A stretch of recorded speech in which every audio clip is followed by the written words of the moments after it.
기록된 성경을 통해 일관성 있게 그리고 반복하여서 우리가 어떠한 존재인지 알려주십니다. 나라는 사람이여 어디로부터 와서 무엇을 하다가 어디로 가는가? 이 질문에 대해 여러 시대에 걸쳐 다양한 사람들이 이렇게 저렇게 생각과 언어의 조각을 이렇게 맞추면서 몸부림친 흔적은 있는데 이 질문에 대해서 명료하게 설명한 사람은 단 하나도 없습니다. 그러나 복음이신 우리 주 예수 그리스도는 인간의 이 근본적인 질문에 대해서 저와 여러분을 비롯한 전 인류에게 아주 명확하게 답변해 주셨지요. 어떻게요? 창조, 타락, 구속으로 말입니다. 그러니까 저와 여러분이 품고 있는 인생 핵심 가치, 곧 기독교 세계관의 주요한 내용입니다. 우리 삶의 방향성과 목적, 삶의 내용은 바로 이 가치관에 근거합니다. 그런데 이런 귀한 가치 체계는요, 사람들의 어떤 그 창작물이라거나 사람들에게서 나온 것이라거나 그 사람들의 오랜 연구의 산물이 아니라는 거죠. 주님께서 우리에게 친히 찾아오셔서 몸소 행하신 놀라운 사건, 하나님이 행하신 사건입니다. 그래서 주님을 만난 신실한 사람들이 이 내용을 고백하고 정리하며 신앙의 체계로 세운 것뿐인 것입니다. 그리고 이러한 가치관을 품고 살아가는 사람을 주님은 하나님의 뜻을 행하는 자라고 말씀하십니다. 오늘 설교 내용 다 했습니다.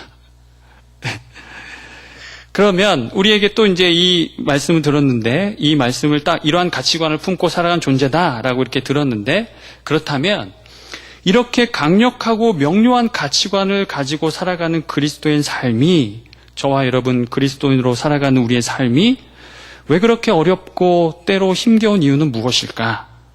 한번 질문해 볼 수 있을 것 같습니다.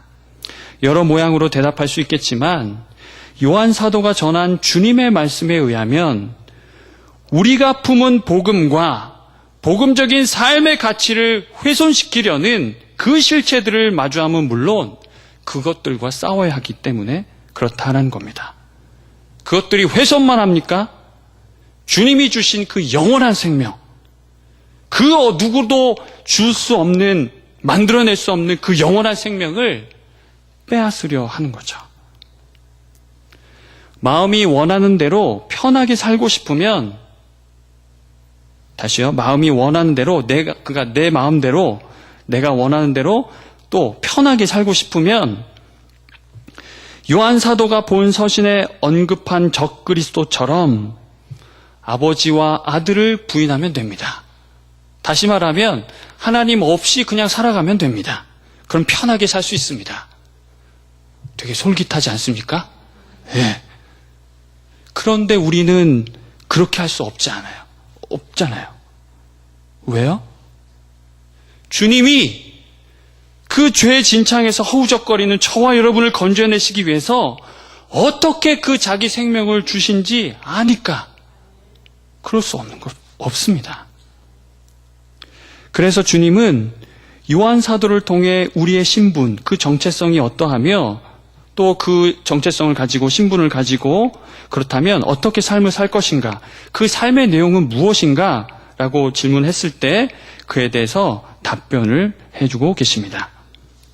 그리고 이 말씀은 분명 이 시대 그리스도인으로 살아가는 우리에게 위로가 되고요, 또 복음적인 삶을 끝까지 걸어가게 하는 능력이 되게 할 줄 믿습니다.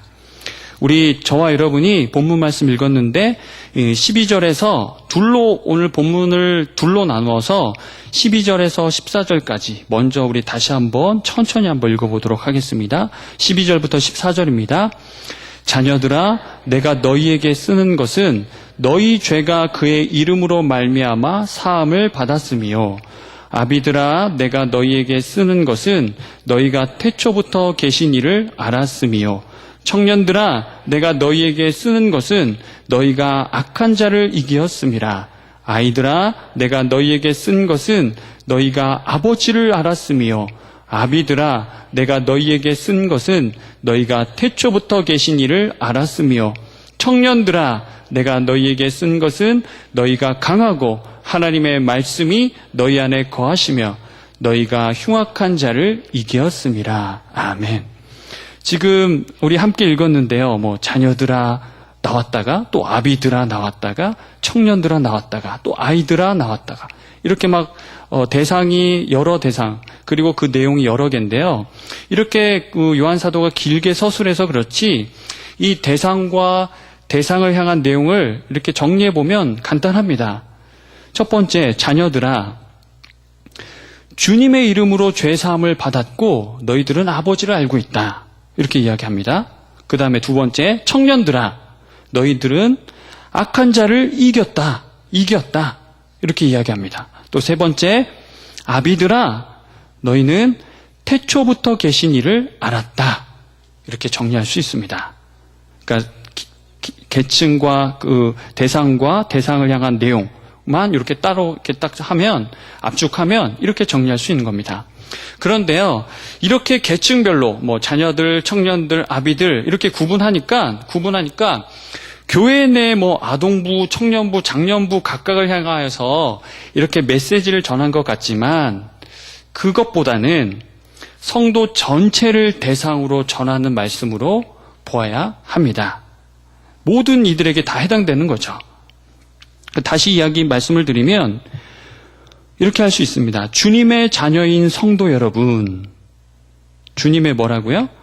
주님의 자녀인 성도 여러분, 여러분의 죄는 주님의 이름으로 이미 용서받았습니다. 청년과 같이 열의가 있는 성도 여러분, 여러분은 이미 하나님의 말씀을 품음으로 악한 자를 이기었습니다.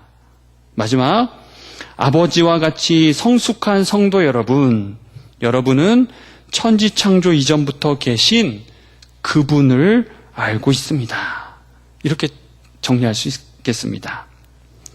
그렇습니다. 우리는 더 이상 이 세상이나 죄에 속한 인생이 아니라는 사실을 분명하게 말씀해주고 계십니다. 하나님 없는 삶을 사는 존재가 아니라 하나님이 누구신지 정확히 아는 삶을 사는 사람입니다. 하나님을 안다고 해서 물론 이 머리로도 정리해야 되는 부분도 있지만 머리로 아는 걸 말하는 게 아니죠. 하나님을 대면하여, 영이 대면하여 아는 그 암. 하나님이 정말 누구신지 제대로 알면 그 앞에서 두렵고 떨리게 되는 겁니다. 저와 여러분은 자녀, 청년, 또 아버지 이렇게 나와 있는데 어디에 속한 어느 모습인 것 같습니까? 그리고 또 자녀에서부터 청년을 거쳐 아버지에 이르는 어떤 성숙의 과정으로 이 내용을 우리가 받아도 좋을 것 같습니다. 그런데 요한 사도는요, 이 내용을 말함에 지금 같은 내용을 반복하고 있는데요.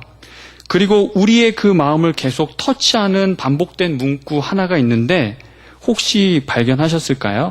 아까 12절부터 14절 읽는 중에 뭐가 계속 이렇게 반복되면서 우리의 마음을 탁탁 이렇게 터치하십니다. 여기 나와 있는데요. 내가 너희에게 쓰는 것은, 또 달리 말하면 내가 여러분에게 이 글을 쓰는 까닭은, 이유는 이것입니다.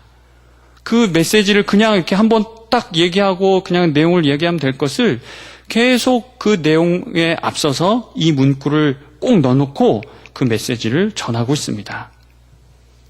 그냥 하는 말이 아니라는 거죠. 한마디 한마디에 이 사도는 마음을 기울여서 이렇게 전함으로 성도들이 분명한 확신을 가지고 살아가기를, 이 내용이 이미 신분이 변화된 존재이지만 여러 가지 세상 속에서 살면서 또 그런 가치관들과 또 이단들, 또 미혹하게 하는 그런 영들, 그런 것들 속에서 살지만 그런 것들에 흔들림 없이 분명하게 이 정체성을 가지고 살도록 강조하고 있는 내용, 또 그 마음이 담겨 있지 않나 이렇게 생각해 볼 수 있습니다. 그렇다면 이제 하나님께 속한 존재로서 어떠한 삶을 살아야 하는가, 15절에서 17절 그 말씀이 우리에게 이야기해 주고 계십니다. 우리 15절에서 17절 말씀도 우리 함께 읽어보겠습니다. 시작. 이 세상이나 세상에 있는 것들을 사랑하지 말라. 누구든지 세상을 사랑하면 아버지의 사랑이 그 안에 있지 아니하니 이는 세상에 있는 모든 것이 육신의 정욕과 안목의 정욕과 이생의 자랑이니 다 아버지께로부터 온 것이 아니요 세상으로부터 온 것이라. 이 세상도 그 정욕도 지나가되 오직 하나님의 뜻을 행하는 자는 영원히 거하느니라. 아멘. 어떠십니까? 실망하셨습니까? 세상을 사랑하지 말라 하십니다. 본문에서 말하는 세상은 결코 어떠한 몸부림을 치고라도 결코 하나님에게 속하려 하지 않을 것입니다. 그래서 마귀적이고 정욕적인 것이죠.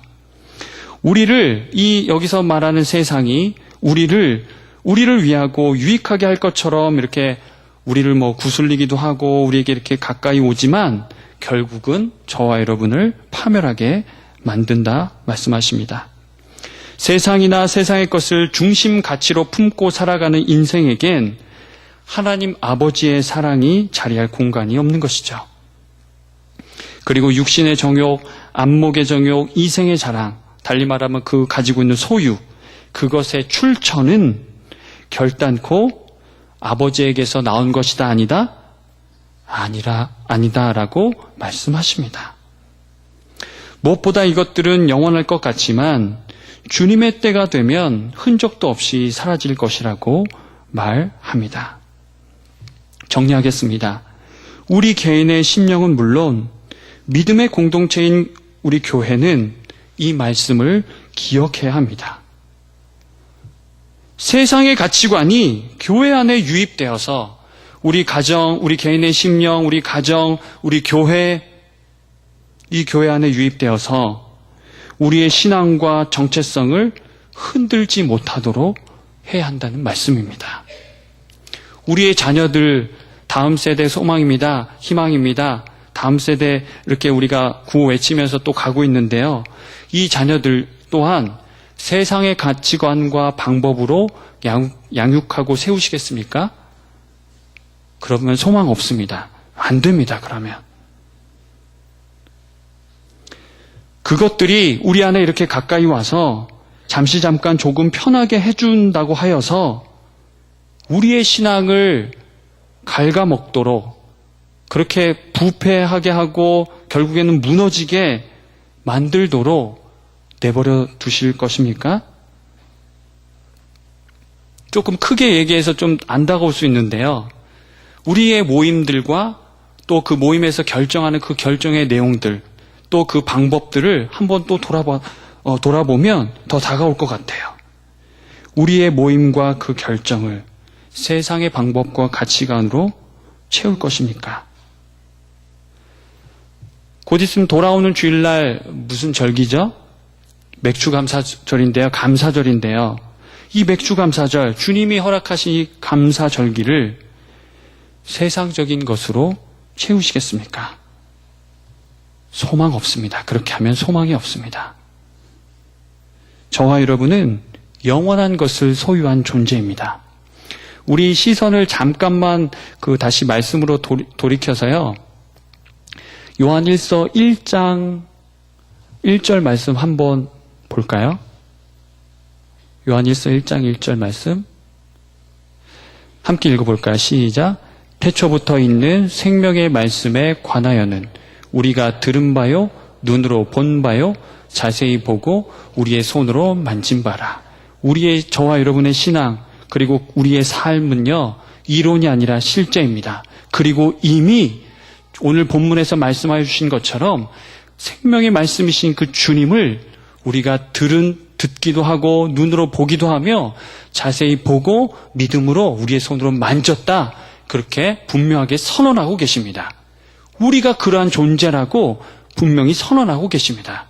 그렇기 때문에 저와 여러분은 개인의 심령은 물론 우리 가정과 교회 공동체 이 안에 세상적인 것, 또 세상의 가치관과 방법들 그런 것들이 유입될 수는 있겠죠. 그러나 그것들을 우리가 취하고 또 그것을 품고 가지 말아야 하겠습니다.